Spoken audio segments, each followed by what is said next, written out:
அனைவருக்கும் வணக்கம். TNPSC group 1 preliminary examination நம்ம முடிச்சிட்டோம். ஸோ இந்த எக்ஸாம் ஈஸியாக இருந்துச்சா, கஷ்டமாக இருந்துச்சா, எப்படி இருந்துச்சு அப்படிங்கிற ஒரு கேள்வி இன்றைக்கி எல்லாருக்குள்ளேயுமே இருந்துகிட்டு இருக்கு. ஃபஸ்ட்டு ஒரு விஷயம் நிறைய பேர் சொன்னது, இந்த எக்ஸாம் ஈஸியாக இல்லை சார் அப்படின்னு கேட்குறீங்கல்ல. ஃபஸ்ட்டு இந்த எக்ஸாம் ஈஸியாக இருக்காது, ஈஸியாக இருக்கக்கூடாது. அது ஏன் அப்படின்னா, தமிழ்நாட்டுடைய ஆகச்சிறந்த the top most civil service examination அப்படிங்கிறது வித்தின் த தமிழ்நாடு அப்படிங்கிறது டிஎன்பிஎஸ்சி குரூப் 1 தான். அப்போ ஒரு குரூப் 1 எக்ஸாமினேஷன் அப்படிங்கிறது அந்த தேர்வுக்கும் அந்த தேர்வின் மூலமாக தேர்ந்தெடுக்கப்படக்கூடிய பதவிகளுக்கும் தகுந்த மாதிரி தான் அந்த கேள்வியின் தரமும் இருக்கும். அதனால் அது ரொம்ப ஈஸியாக இல்லை, டைரெக்டாக கொஷின்ஸ் இல்லை அப்படிங்கிறது முதல்ல நம்ம எதிர்பார்க்க கூடாது. சில பேர் ரொம்ப இந்த இனிஷியல் ஸ்டேஜ் ஆஃப் ப்ரிப்பரேஷனில் இருக்கிறவங்க இப்படி கேட்டிருக்கிறாங்களே சார் அப்படின்லாம் சில பேருக்கு கேள்வி இருக்கும். அதனால் உங்களுக்கு அந்த விளக்கம் சொல்கிறேன். தமிழ்நாட்டுடைய ஆகப்பெரிய சிவில் சர்வீஸ் எக்ஸாமினேஷன் அப்படிங்கிறது நம்ம இந்த எக்ஸாமினேஷன் தான், குரூப் 1 தான். அதனால் அந்த குரூப் 1 தேர்வுக்கு உண்டான ஒரு தரம் இருக்கும். ஓகே, இந்த எக்ஸாமினேஷனை தீவிரமாக படித்து நல்லா ப்ரிப்பேர் ஆகி இந்த எக்ஸாமை ரொம்ப கான்ஃபிடென்ட்டாக ஃபேஸ் பண்ண போன சில பேருக்கு இந்த எக்ஸாம் எப்படி இருந்துச்சு அப்படின்னா, இது ஒரு மிக்சடான ஒரு ஃபீலிங் இருக்குது. எக்ஸாமினேஷனுக்குள்ளே கொஷின் பேப்பரை வாங்கி பார்த்தோன்னே இந்த பேப்பர் கஷ்டம் அல்லது ஈஸி அப்படிங்கிற ஒரு ஃபீல் இருந்திருக்கும். நீங்கள் எக்ஸாம் எழுத ஒரு ஃபீல் இருந்திருக்கும், ரொம்ப ஈஸியாக இருக்கே அப்படின்னு இருந்திருக்கும், இல்லை ஒன்றுமே தெரிய மாட்டேங்குது அப்படிங்கிற ஃபீல் இருந்திருக்கும். எக்ஸாம் ஹால் விட்டு வெளியில் வந்ததுக்கப்புறம் நம்ம ஃப்ரெண்ட்ஸ் கூட டிஸ்கஸ் பண்ணுறப்ப அவங்க சில கேள்விகளுக்கும் சில ஆன்சர்ஸும் சொல்கிறப்ப அப்போது ஒரு மாதிரியான ஃபீல் இருந்திருக்கும். ஸோ ஒரு சமயத்தில் ஈஸின்னு தோணியிருக்கும், சில சமயம் மாடரேட்டுன்னு தோணியிருக்கும், வெளியில் வந்து பார்த்ததுக்கப்புறம் இது ரொம்ப கஷ்டமோ அப்படின்னு தோணியிருக்கும். ஸோ விதவிதமான ஒரு மிக்சடான ஒரு ஃபீலிங்ஸை கொடுத்த ஒரு எக்ஸாம் தான் இந்த எக்ஸாமினேஷன் இருந்திருக்கு அப்படிங்கிறது தான் உண்மை. சரி, இதுக்கு எப்போ ஒரு மாதிரியான தெளிவு கிடைக்கும் அப்படின்னா, ஓரளவுக்கு தெளிவு டிஎன்பிஎஸ்சி அஃபிஷியல் கீ ரிலீஸ் பண்ணதுக்கப்புறம் நாம் போட்ட ஆன்சர்ஸும் அஃபிஷியல் கீழே இருக்கிற ஆன்சர்ஸையும் நம்ம கம்பேர் பண்ணுறப்ப ஓரளவுக்கு தெளிவான ஒரு புரிதல் கிடைக்கும். அது வரைக்கும் நம்ம சில விஷயங்களை நம்ம புரிஞ்சுக்கணும். ஓகே, அப்போ எக்ஸாம் கீ எப்போ வரும், எக்ஸாம் ரிசல்ட் எப்போ வரும், அதுக்கப்புறம் மெயின்ஸ் எப்போ வரும் அப்படிங்கிறது எல்லாத்துக்குமே டிஎன்பிஎஸ்சி சேர்மன் தெளிவாக பதில் சொல்லிட்டாங்க. 2 மாதத்தில் ரிசல்ட் வரும். ரிசல்ட் வந்ததிலிருந்து 3 மாதம் கழித்து மெயின்ஸ் எக்ஸாமினேஷன் வரும் அப்படின்னு சொல்லியிருக்கிறாங்க. ஸோ இன்றிலிருந்து குறைந்தபட்சம் உங்களுக்கு ஒரு 5 மாத காலம் இருக்கிறது. இந்த ப்ரிலிமினரிக்கும் அடுத்து வர மெயின்ஸுக்கும் நடுவில் இருக்கிறது உங்களுக்கு ஒரு 5 மந்த்ஸ் டைம் இருக்குது. இந்த எல்லாமே இன்றைக்கி டிஎன்பிஎஸ்சி சேர்மன் சொன்ன சில தகவல்கள். ஓகே, அப்போ இந்த எக்ஸாமினேஷன் முடிஞ்சிருச்சு. எக்ஸாமினேஷன் முடிஞ்ச உடனே இதில் நம்ம முதல்ல இந்த எக்ஸாமை நம்ம அனலைஸ் பண்ணுறப்ப நம்ம தெரிஞ்சுக்க வேண்டிய ஒரு முக்கியமான விஷயம் என்ன அப்படின்னா, இந்த மாற்றப்பட்ட சிலபஸின் அடிப்படையில் நடைபெற்ற முதல் தேர்வு இந்த தேர்வு. சிலபஸ் மாற்றினாங்க அப்படிங்கிறதுல என்ன நினச்சுன்னா, 2 யூனிட்டை மெர்ஜ் பண்ணாங்க. இப்போ யூனிட் 9ஐயும் எக்கனாமிக்ஸையும் மெர்ஜ் பண்ணாங்க. மெர்ஜ் பண்ணி 50 கொஸ்டின் அப்படின்னு சொன்னாங்க. அப்போ அதிலிருந்து எதுக்கு வெயிட்டேஜ் அதிகமாக கேட்பாங்க அப்படிங்கிறது நமக்கு தெரியல. ஆக்சுவலாக எல்லாருமே எக்ஸ்பெக்ட் பண்ணது யூனிட் 9க்கு வெயிட்டேஜ் அதிகமாக இருக்கும், எக்கனாமிக்ஸுக்கு வெயிட்டேஜ் கம்மியாக இருக்கும் அப்படின்னு நம்ம நினச்சோம். இல்லை, எக்ஸாமினேஷன் பேட்டர்னில் எக்கனாமிக்ஸுக்கு நிறைய வெயிட்டேஜ் கொடுத்துருக்குறாங்க. அந்த யூனிட் 9க்கான வெயிட்டேஜ் நம்ம எதிர்பார்த்த அளவுக்கு இல்லை அப்படிங்கிற ஒரு பேட்டர்ன் இருக்குது. ரெண்டாவது, இந்த மாற்றப்பட்ட சிலபஸில் ஒன்று சப்ஜெக்ட்ஸை மெர்ஜ் பண்ணது ஒன்று, ரெண்டாவது ஒவ்வொரு சப்ஜெக்ட்டுக்கும் இவ்வளோ கொஷின்ஸ் அப்படிங்கிறத ஒரு நம்பர் கொடுத்துருந்தாங்க. அப்போ எக்ஸாக்டாக அந்த நம்பர் மேட்ச் ஆகிருக்கா அப்படின்னா ஆல்மோஸ்ட் மேட்ச் ஆயிடுச்சு. நம்ம 200 கேள்விகளையும் அனலைஸ் பண்ணி பார்க்குறப்ப ஆல்மோஸ்ட் அந்த ரேஷியோ மேட்ச் ஆயிடுச்சு. எக்ஸாக்டாக 40னா 40, 50னா 50 அப்படி எக்ஸாக்டாக வந்திருக்கா அப்படின்னா எக்ஸாக்டாக வரல, பட் ஆல்மோஸ்ட் பக்கத்தில் வந்துருச்சு. அப்போ புதிதாக மாற்றப்பட்ட இந்த புதிய பாடத்திட்டத்தின் அடிப்படையிலையும் அவங்க சொல்லியிருக்கிற அந்த வழிமுறைகளின் படியும் தான் கேள்வித்தாள் எடுக்கப்பட்டிருக்குது. அப்படிங்கிறப்ப நமக்கு கிளியர் கட்டாக தெரிஞ்ச விஷயம், இனிமேல் வர எக்ஸாம் இந்த வெயிட்டேஜ் அடிப்படையில் தான் நடக்கும். இந்த வெயிட்டேஜ் அடிப்படையில் கேள்வி வந்துடும். ப்ளஸ் ஆர் மைனஸ் 1 or 2 இருக்கலாம், அது பிரச்சனை இல்லை, ஆனால் அதன்படி தான் நடக்கும் அப்படிங்கிறது தெளிவாக தெரிஞ்சிருச்சு. Clear. So Tamil Nadu history and culture அப்படிங்கிற பார்ட்டுக்கு ரொம்ப ரொம்ப இம்பார்ட்டன்ஸ் அதிகமாக இருந்திருக்கு. 40 கேள்விகள் கேட்போம் அப்படின்னு சொன்ன இடத்துல கிட்டத்தட்ட 43 கேள்விகள் கேட்டிருக்கிறாங்க. அப்போ அது கொஞ்சம் வெயிட்டேஜ் அதிகமாகவே இருந்திருக்கு.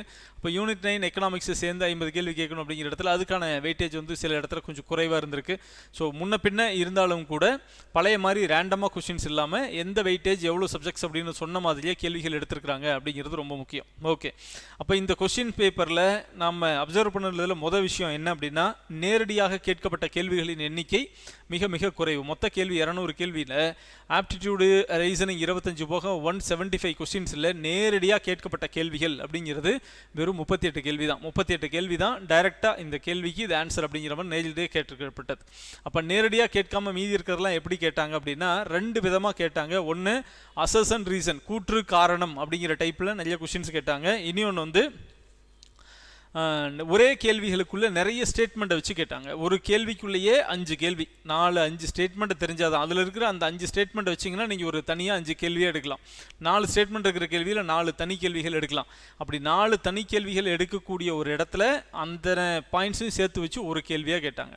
இப்போ இந்த எக்ஸாம் எழுதி முடிச்சுட்டு வந்ததுக்கப்புறம் நிறைய பேர் சொன்ன ஒரு விஷயம் என்னென்னா, டைம் பத்தல, கொஷின் பேப்பருக்கு வந்து ஒரு மாடரேட்டாக தான் சார் இருந்துச்சு, ஆனால் டைம் பத்தல அப்படிங்கிற விஷயம் சொன்னாங்க. ஏன் டைம் பத்தல அப்படின்னா, மெயின் விஷயம் ஃபேக்ட்ஸ், இன்ஃபர்மேஷன்ஸ் அதிகம். ஒவ்வொரு கேள்விகளுக்குள்ளேயும் நிறைய இன்ஃபர்மேஷன்ஸ் அதிகம். அப்போ நேரடியாக கேட்கப்பட்ட கேள்வி குறைவு, அதிகப்படியான இன்ஃபர்மேஷன்ஸை உள்ளடக்கி அந்த கேள்வி புக்லெட்டே கிட்டத்தட்ட தலகாணி சைஸில் இருந்துச்சு. 165 பக்கம் பக்கத்தில் ஒரு புக்லெட், கொஷின் புக்லெட், கிட்டத்தட்ட ஒரு கேள்விக்கு ஒரு பக்கம் அப்படிங்கிற அளவுக்கு அவங்க பிரிண்ட் பண்ணியிருக்கிறாங்க. அதனால் உள்ளடக்கம் அதிகமாக இருந்ததால் அதை புரிந்து கொண்டு ஒவ்வொரு கேள்வியாக கிராஸ் பண்ணி போகிறப்ப ஆப்வியஸ்லி நம்ம கொஷின் கஷ்டமாக இல்லைனா கூட அமௌண்ட் அதிகமாகிறோம் அப்படிங்கிறப்ப பின்னாடி நமக்கு வந்துச்சு. திருக்குறளில் ஒன்று சொல்லுவாங்க இல்லையா, பீலிபை சாக்காடும் அச்சிறு அப்பண்டம் சால மிகுத்து பெயின் அப்படின்னு சொல்லுவாங்க. மயிலிறகே ஆனாலும் ஒரு அளவுக்கு மேலே வண்டியில் ஏற்றும் பொழுது அச்சு முறிந்து விடும் அப்படிங்கிற மாதிரி கேள்வித்தாலே எளிமையாக இருந்தாலும் கூட ஒவ்வொரு கேள்விகளுக்குள்ளேயும் கொடுக்கக்கூடிய இன்ஃபர்மேஷன்ஸ் அதிகமாக இருக்கிறப்ப நமக்கு ஒவ்வொரு கேள்வியும் ப்ராசஸ் பண்ணுறதுக்கான டைம் ரொம்ப அதிகமாச்சு. அதனால தான் இன்றைக்கி நிறைய பேருக்கு டைம் பத்தலை அப்படிங்கிற ஒரு இஷ்யூ வந்ததுக்கான காரணம் அதுதான். ரெண்டாவது, மேட்ச் த ஃபாலோவிங் இது நாள் வரைக்கும் இல்லாத அளவுக்கு மிக அதிகமான எண்ணிக்கையில் மேட்ச் த ஃபாலோவிங் கேட்டிருக்கிறாங்க. பொறுத்துக, அப்போ பொறுத்துக அப்படிங்கிறப்போவுமே ஒரு பொறுத்துகளை 4 மேட்ச் இருக்குதுன்னா 4 கேள்வி. அப்போ எல்லாமே டோட்டலாகவே நீங்கள் இந்த மேட்ச் த ஃபாலோவிங்கில் ஒரு 27 கொஷின் அண்டு மல்டிபிள் ஸ்டேட்மெண்ட்ஸ் இருந்தது மட்டும் ஒரு 73 கொஷின். கிட்டத்தட்ட இந்த 2 டைப்பில் மட்டும் மேட்ச் த ஃபாலோவிங்கும் அந்த மல்டிபிள் ஸ்டேட்மெண்ட்ஸ் கொடுத்து ஒரே சிங்கிள் கொஷினில் கேட்ட இந்த 2 பேட்டர்னில் மட்டுமே நமக்கு வந்து 50% ஆஃப் டோட்டல் கொஷின்ஸ் இருக்குது. 100-110 கேள்விகளுக்கு பக்கத்தில் இந்த பேட்டர்னில் மட்டுமே இருக்கிறப்ப நிச்சயமாக டைம் பற்றி இருக்காது அப்படிங்கிறது நீங்கள் தெரிஞ்சுக்கோங்க. யாராவது ஒருத்தங்க எனக்கு மட்டும் டைம் பத்தல அப்படின்னு நினச்சிட வேண்டாம்.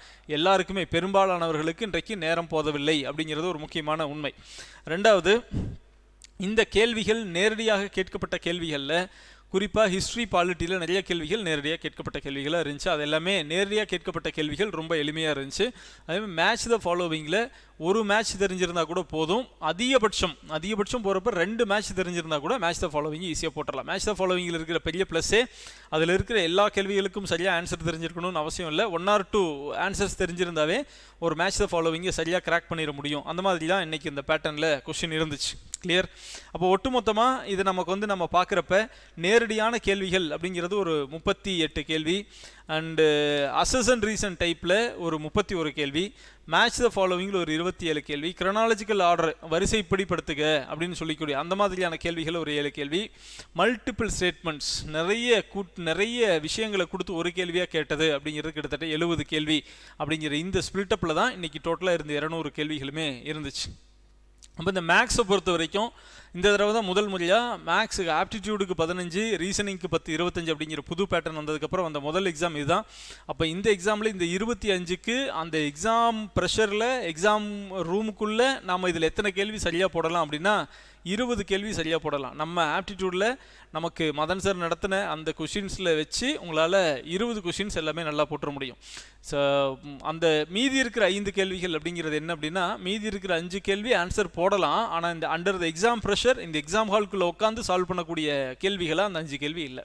ஸோ ஒரு 20 கேள்வி நல்லா ப்ரிப்பேர் பண்ணின ஒருத்தங்களால் ஒரு 20 கேள்வி இதுக்கு சரியாக ஆன்சர் பண்ண முடியும். மீதி இருக்கிற 5 கேள்வி அப்படிங்கிறது எல்லாருக்குமே ஒரு டைலமாக இருக்க தான் செய்யும்.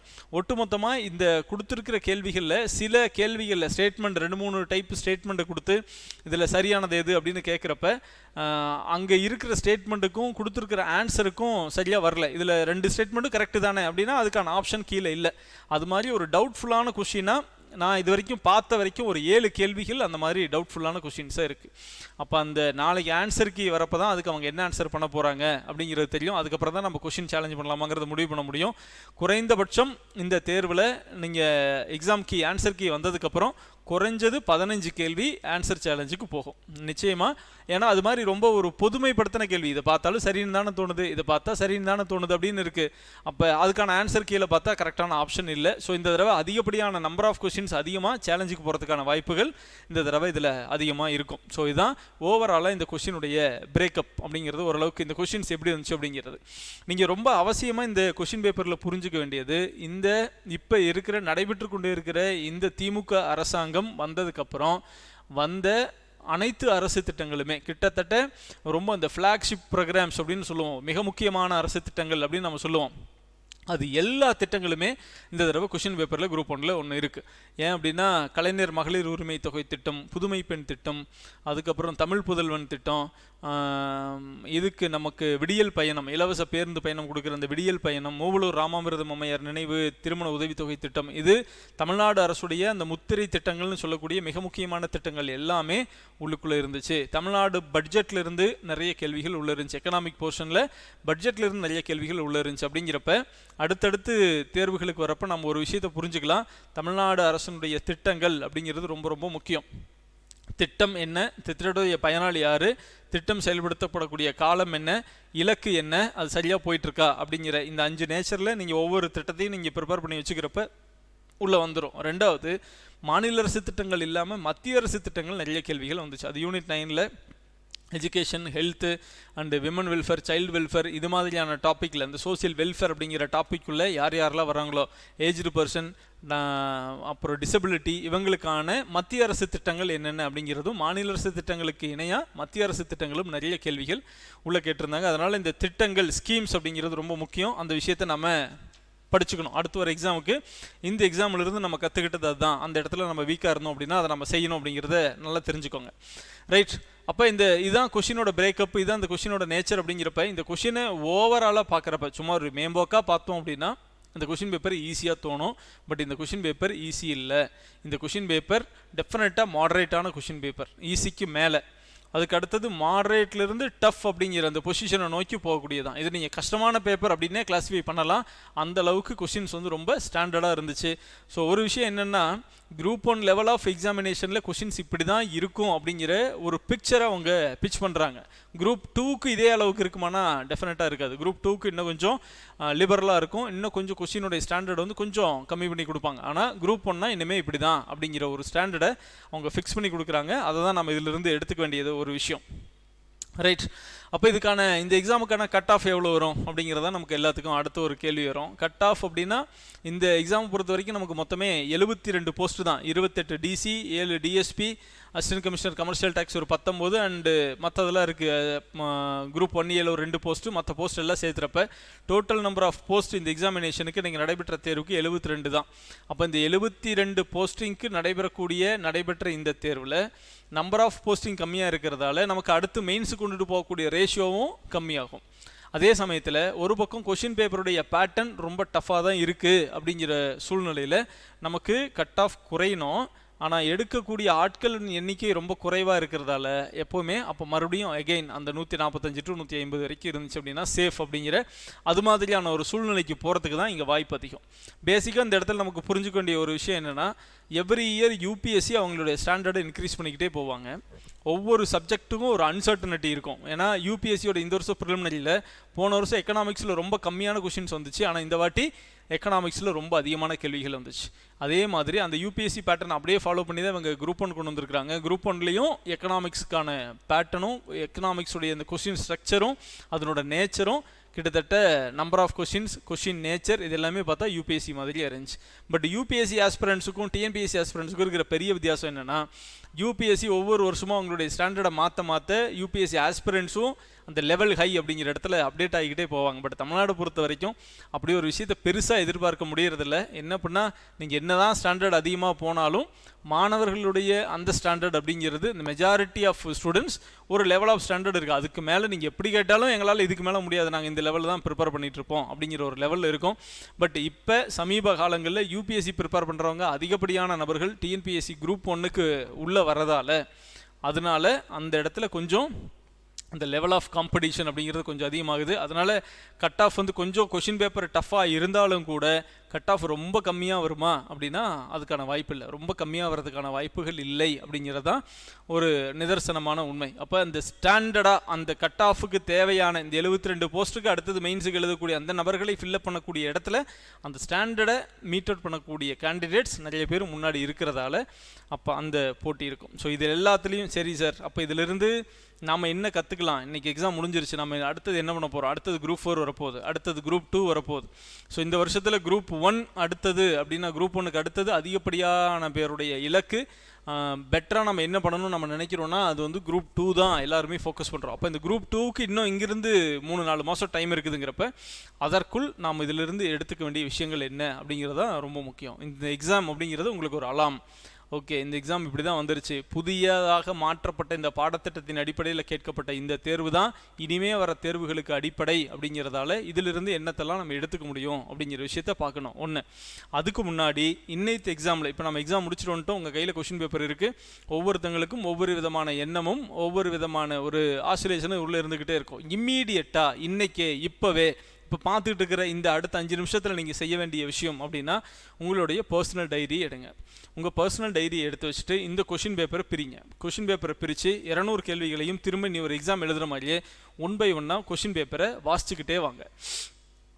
இதில் நமக்கு ஃப்ரெஷ் கேண்டிடேட்ஸ் நம்ம நிறைய பேர் இருப்போம், மாடரேட்டான ப்ரிப்பரேஷனில் இருக்கிற கேண்டிடேட்ஸ் நிறைய பேர் இருப்போம், ரொம்ப வருஷம் ப்ரிப்பேர் பண்ணிகிட்டு இருக்கிற எக்ஸ்பீரியன்ஸ்ட் கேண்டிடேட்ஸ் நிறைய பேர் இருப்போம். பட் நீங்கள் எந்த கேட்டகரியில் இருந்தாலும் நாம் செய்ய வேண்டிய மிக முக்கியமான விஷயம், ஃபஸ்ட்டு விஷயம் என்ன அப்படின்னா, இந்த தேர்வில் நீங்கள் ஒரு கேள்வியாக பார்த்துட்டே வாங்க. கேர்லெஸ் மிஸ்டேக் நம்ம பண்ணது, இப்போ அந்த கேள்வியை பார்த்த உடனே உங்களுக்கு ஆன்சர் தெரியும் இதுதானு, ஆனால் நீங்கள் மார்க் பண்ணிட்டு அந்த ஆன்சர் வேறையாக இருக்கும். அப்போ கேர்லெஸ் மிஸ்டேக்ஸ் எத்தனை கேள்விகளுக்கு நம்ம பண்ணியிருக்கிறோம் அப்படிங்கிற ஒரு டேட்டா ஃபஸ்ட்டு எடுங்க. கவனக்குறைவு அப்படின்னா அந்த கேள்விக்கு எனக்கு ஆன்சர் தெரியும், இப்போ பார்த்தோன்னே ஆன்சர் சொல்ல முடியுது, ஆனால் அந்த எக்ஸாம் ப்ரெஷருக்குள்ளே அந்த எக்ஸாம் ஹாலுக்குள்ளே அந்த கொஷினுக்கு நான் ஆன்சரை மாற்றி போட்டுட்டேன். அப்போ total number of careless questions எத்தனை, கேர்லெஸ் மிஸ்டேக்ஸ் எத்தனை அப்படிங்கிறத ஃபஸ்ட் நோட் பண்ணுங்கள். அந்த கேர்லெஸ் மிஸ்டேக்ஸ் வந்த இடத்துல கேர்லெஸ் மிஸ்டேக்ஸ் அப்படின்னு ஒரு பேஜ் போட்டு அதில் கேர்லெஸ் மிஸ்டேக்ஸ் ஏரியா அப்படின்னு போடுங்க. ஜிடிபிலையா, ஸ்கீம்ஸ்லையா, இல்லை ரொம்ப கான்டெம்பரரி மேட்டர்ஸ்லையா, கரண்ட் அஃபேர்ஸ்லையா அப்படிங்கிற எந்த ஏரியாவில் நீங்கள் கேர்லெஸ் மிஸ்டேக் பண்ணுறீங்க அப்படிங்கிறத உள்ள ஃபஸ்ட்டு அனலைஸ் பண்ணுங்கள். அப்போ அந்த கேர்லெஸ் மிஸ்டேக் பண்ணுற இடத்துல நீங்கள் ஒரு 10 கேள்வி பண்ணியிருக்கிறீங்க அப்படின்னு எழுதுனா அந்த இடத்துல சைடில் at the thought process of that time உங்கள் எக்ஸாம் ஹாலுக்குள்ளே நீங்கள் என்ன நினச்சி இந்த கேள்விக்கு தப்பாக ஆன்சர் போட்டீங்க அப்படின்னு ஒரு விஷயம் இருக்குல்ல, நான் இதை தானே அங்கே யோசிச்சுட்டேன் அப்படின்னு அந்த விஷயத்தை அப்படியே எழுதுங்க. நீங்கள் ஒரு கேள்வி கேர்லெஸ் மிஸ்டேக்கு, ஓகே அது ஏன் கேர்லெஸ் மிஸ்டேக் பண்ணும் அப்படிங்கிற காரணத்தை சைடில் எழுதுங்க. 10 கேள்வி எழுதியிருந்தால் 10 டிஃப்ரெண்ட்டான காரணம் இருக்கும், அந்த 10ஐயும் எழுதுங்க. இது point number 1, page number 1. Page number 2 அடுத்த பக்கம் திருப்புங்க. ஒவ்வொரு கேள்வியாக நீங்கள் பார்த்துக்கிட்டே வர்றப்ப அது வந்து கேர்லெஸ் மிஸ்டேக் பண்ணலை, கம்ப்ளீட்டாக நியூ ஏரியா, நான் அன்டச்டு ஏரியா, நான் படிக்காத ஏரியா அப்படி இல்லை, ஆனால் அது நான் படித்த ஏரியா தான், ஆனால் அவன் கேள்வி கேட்ட விதம் ஒரு வித்தியாசமாக இருந்துச்சு. இந்த டேட்டாவை, இந்த போர்ஷனை, இந்த கேள்வியை இப்படி கொஷினாக கேட்க முடியுமா அப்படிங்கிற மாதிரியான ஒரு போர்ஷனாக அந்த இடத்துல அந்த விஷயம் இருந்துச்சு அப்படின்னு சில கேள்விகள் தோணும். அந்த கேள்வியை பார்த்த உடனே ஒன்று உங்களுக்கு எக்ஸாம் ஹாலில் ஷாக்காக இருக்கும், இல்லைனா ஒரு பட்டாம்பூச்சி பறக்கும். சே, இந்த கேள்வியை நம்ம எப்படி படிச்சுட்டு இருந்தோம், ஆனால் இது நம்ம நல்லா படிச்சிருக்கிறோம், இப்போ நம்மளால் ஆன்சர் போட முடியுது, பட் இப்படி ஒரு டைப்பில் இந்த கொஷின் அப்ரோச் பண்ண முடியும் அப்படின்னு இருக்குல்ல, இந்த நியூ டைப் ஆஃப் கொஷின்ஸ், அது மாதிரி எத்தனை கொஷின் இருக்குது அப்படிங்கிறத நோட் பண்ணுங்கள். ஸோ இது நீங்கள் என்ன பண்ண வேண்டிய ஏரியானா, நீங்கள் நாம் படித்த விஷயம், நம்ம புரிஞ்ச விஷயம், ஆனால் அந்த புரிஞ்ச விஷயத்தை இப்படியும் கேட்கலாம் அப்படிங்கிற ஒரு விஷயத்தை உங்கள் மைண்டில் நல்லா ஸ்ட்ராங் பண்ணிட்டீங்க அப்படின்னா அந்த கேள்விகள் அடுத்தடுத்து நீங்கள் படிக்கக்கூடிய எல்லா தலைப்புகளையும் நீங்கள் அதை ஓரியன்ட் பண்ணி நீங்கள் படிக்க ஆரம்பிச்சிடுவீங்க. ஸோ 2வது விஷயம் அதான். 3வது விஷயம், 3வது பேஜில் அன்கவர்டு ஏரியா அப்படின்னு தலைப்பு போட்டுக்கோங்க.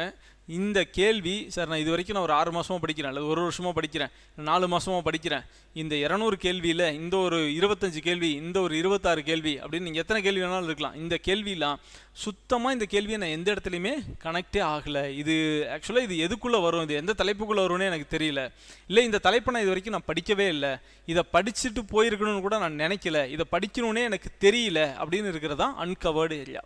ஸோ அது மாதிரி இருக்கிற கேள்விகளை மொத்தம் எத்தனை கேள்விகள் இருக்குது அப்படிங்கிறத இங்கே நோட் பண்ணுங்கள்.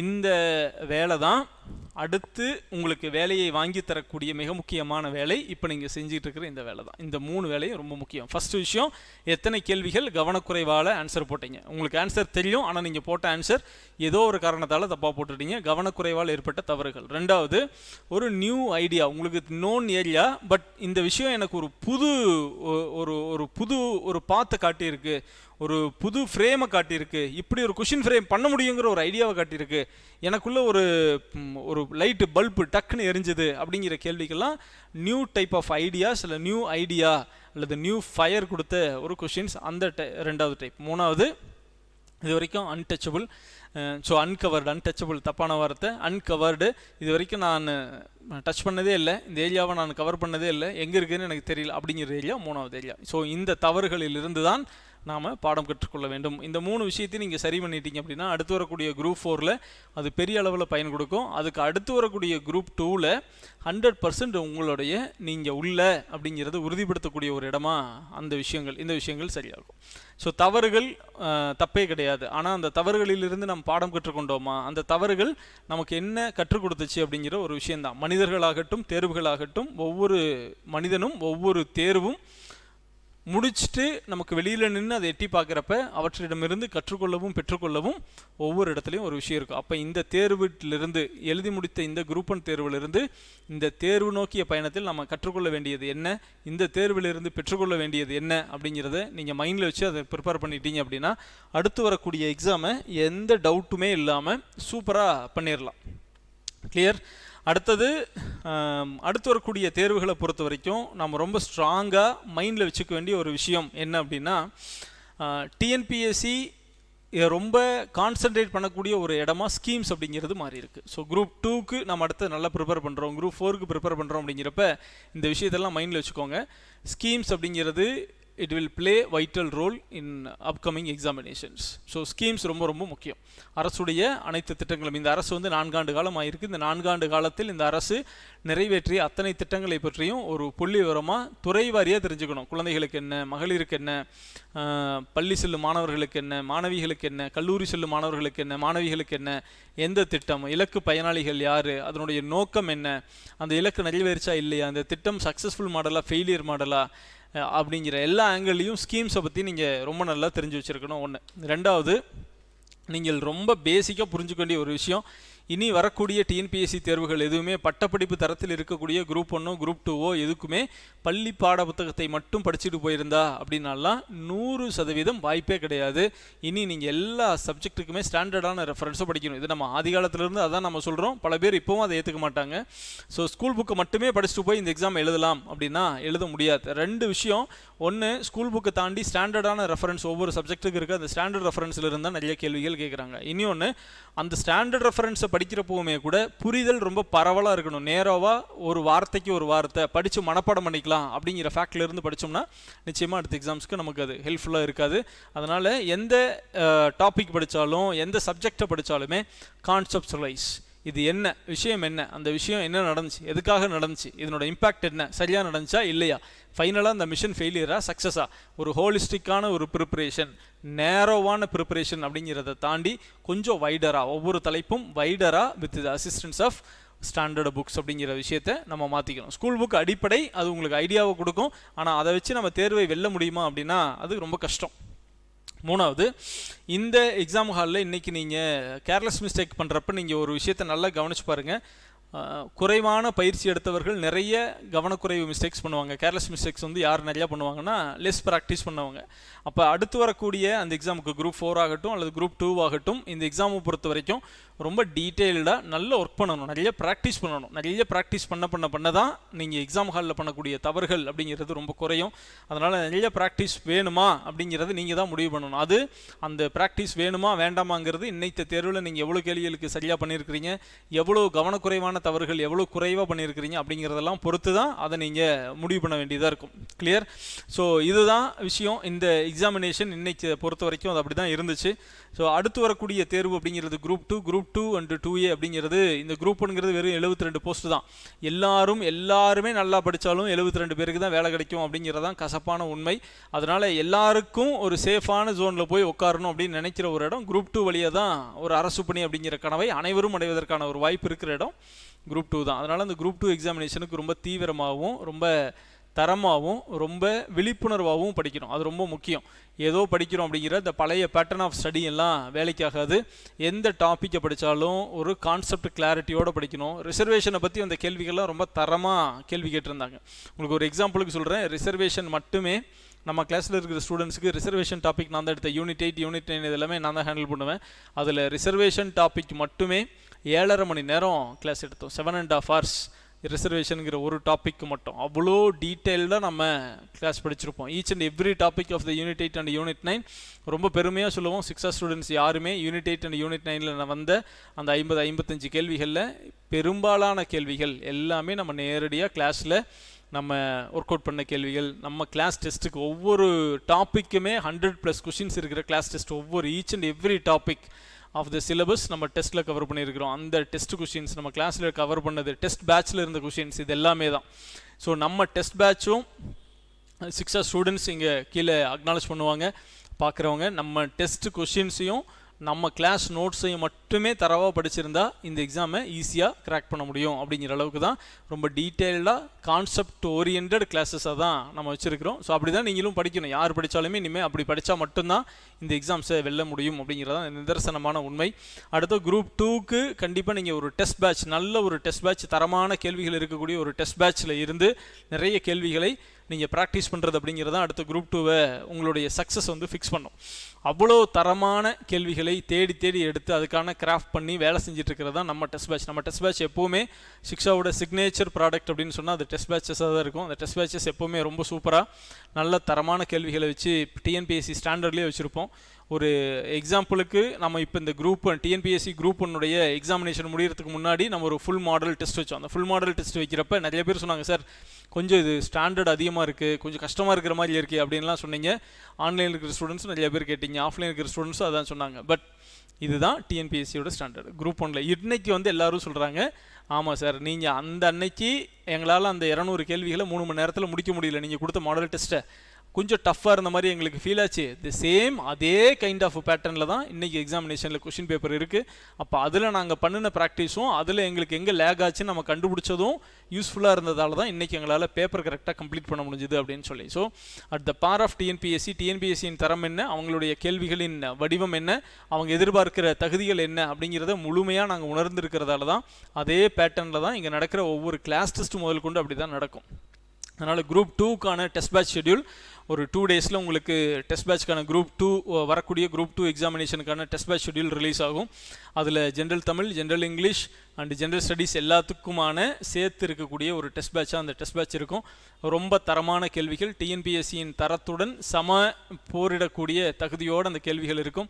அந்த கேள்விகளை எல்லாம் நீங்கள் நல்லா ப்ராக்டிஸ் பண்ணுறப்ப அடுத்து வரக்கூடிய குரூப் 2 அப்படிங்கிறது டெஃபினட்டாக நீங்கள் ரொம்ப சூப்பராக பண்ணிடுவீங்க. அடுத்து வரக்கூடிய குரூப் 2 பொறுத்த வரைக்கும் ரொம்ப முக்கியமானது பொது தமிழும் பொது ஆங்கிலமும் அப்படிங்கிற அந்த லாங்குவேஜ் பார்ட் ரொம்ப பெரிய அளவில் ப்ளே பண்ணோம்.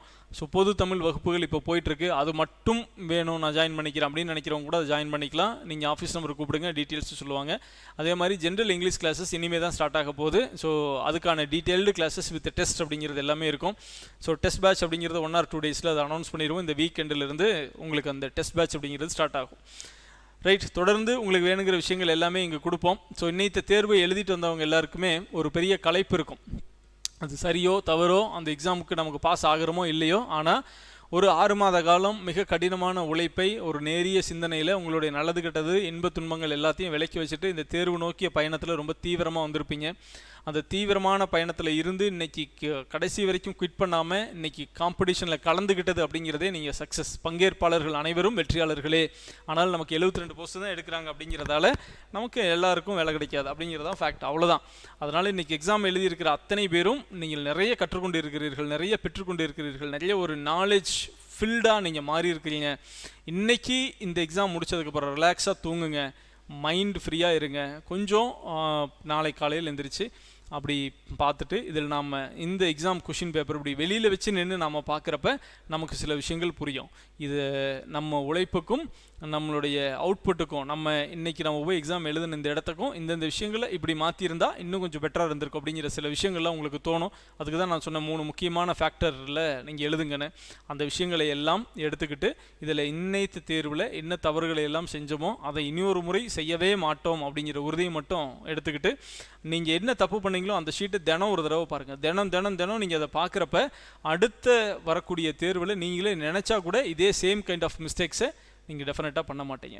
ஸோ வாழ்க்கையில் எல்லாமே ஒரு பயிற்சி தான். எல்லாவற்றிலும் கற்றுக்கொள்ளவும் பெற்றுக்கொள்ளவும் ஒரு விஷயம் இருக்கும்.